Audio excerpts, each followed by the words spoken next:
আমরা শুধু কথা বলি না, শুধু প্রতিশ্রুতি দেই না।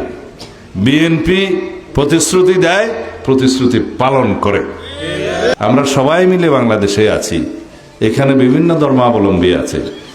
বিএনপির নীতি আদর্শ রাজনৈতিক পলিসি নীতি হচ্ছে যে বাংলাদেশের এই সীমানায় যারাই বসবাস করে সবাই বাংলাদেশী, সবাই একই পরিচয়। এখানে ধর্মভিত্তিক কোনো বিভাজন নাই, বর্ণভিত্তিক কোনো বিভাজন নাই, ভাষা এবং সংস্কৃতি ভিত্তিক কোনো বিভাজন নাই। যে সমস্ত মানুষ এই ভূখণ্ডের মধ্যে এই সীমানায় এই স্বাধীন ভূখণ্ডে বাস করে সবার পরিচয় এক, তারা বাংলাদেশের সিটিজেন, তারা বাংলাদেশের নাগরিক, সবারই সমান অধিকার। সবাইকে নিয়ে আমরা সম্প্রীতিমূলক একটি সমাজ ব্যবস্থা, সরকার ব্যবস্থা এবং রাষ্ট্র ব্যবস্থা পরিচালনা করার জন্য, প্রতিষ্ঠার জন্য আমরা অঙ্গীকারাবদ্ধ। দেশনেত্রী মরহুমা বেগম খালেদা জিয়ার মাগফিরাত কামনায় এই মাহফিলে উপস্থিত আপনাদের সকলের প্রতি আমি কৃতজ্ঞতা জানাচ্ছি। দেশনেত্রী বেগম খালেদা জিয়া আজকে আমাদের মাঝে জীবিত নেই, কিন্তু একথা সত্য, তার মৃত্যুর পরে এদেশের সকল মানুষের অন্তরে, সারা বিশ্বের সকল গণতান্ত্রিক কামী মানুষের অন্তরে তিনি স্থান পেয়েছেন। সারা বিশ্বের মধ্যে এ পর্যন্ত ইতিহাসের সর্ববৃহৎ জানাজা তার নসিব হয়েছে। তিনি তার সারা জীবন গণতন্ত্রের জন্য সংগ্রাম করেছেন, মানুষের অধিকার প্রতিষ্ঠার জন্য সংগ্রাম করেছেন, আন্দোলন করেছেন, ত্যাগ স্বীকার করেছেন। তার সন্তান হারিয়েছেন, স্বামী হারিয়েছেন, সবকিছু হারিয়েছেন, কিন্তু পেয়েছেন এই দেশের মানুষের ভালোবাসা, আস্থা।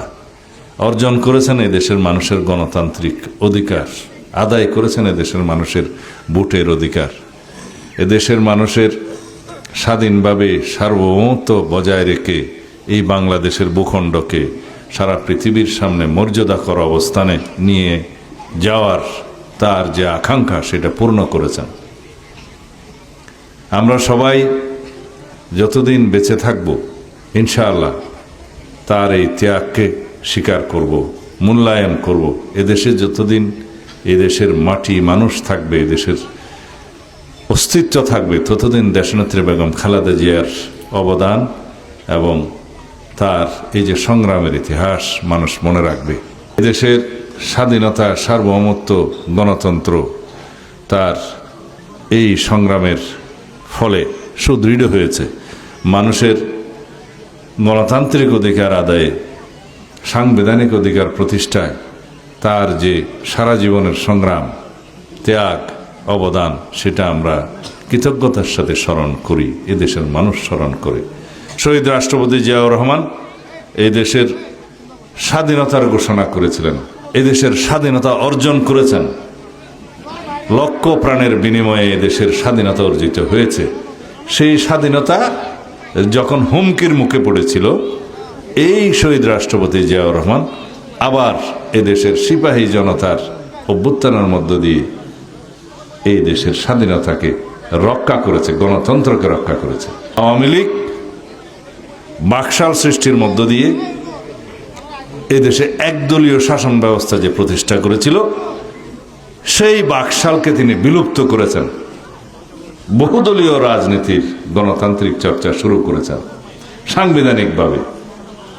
এদেশের শতকরা 92% মানুষের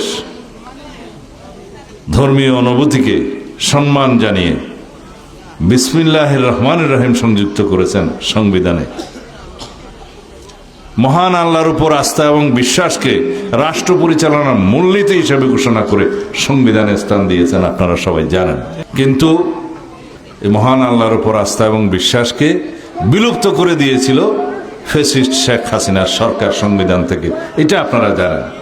আমরা অঙ্গীকার করেছি, প্রতিশ্রুতি দিয়েছি এই জাতির সামনে, যদি রব্বুল আলামিন আমাদেরকে রহম করেন, আপনারা সমর্থন করেন, এদেশের রাষ্ট্রীয় ক্ষমতায় যদি বিএনপি দায়িত্বপ্রাপ্ত হয় রাষ্ট্র পরিচালনার জন্য আপনাদের সমর্থন এবং ভালোবাসায়, তাহলে আমরা আবার সংবিধানে মহান আল্লাহর উপর আস্থা এবং বিশ্বাস স্থাপন করব ইনশাআল্লাহ। আমরা শুধু কথা বলি না, শুধু প্রতিশ্রুতি দেই না। বিএনপি প্রতিশ্রুতি দেয়, প্রতিশ্রুতি পালন করে।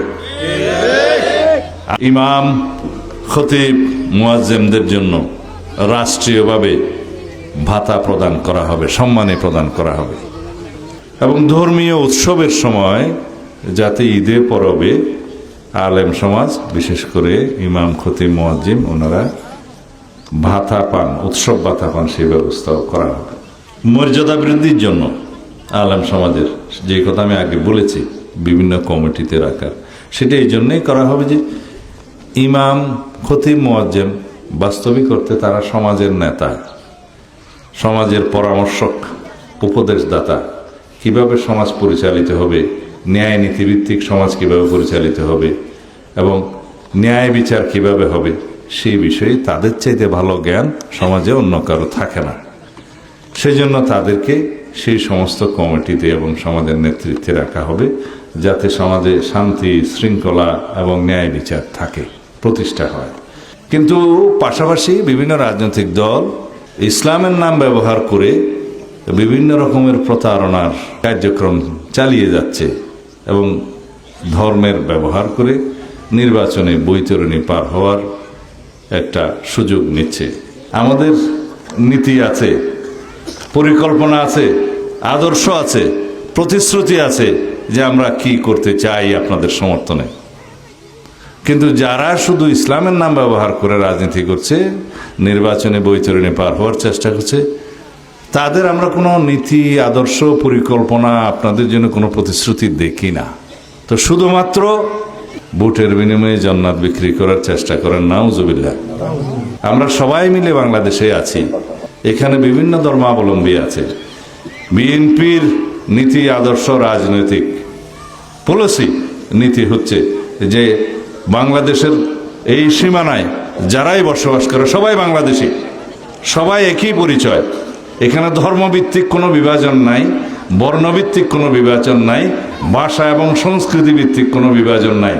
যে সমস্ত মানুষ এই ভূখণ্ডের মধ্যে, এই সীমানায়, এই স্বাধীন ভূখণ্ডে বাস করে, সবার পরিচয় এক, তারা বাংলাদেশের সিটিজেন, তারা বাংলাদেশের নাগরিক, সবারই সমান অধিকার।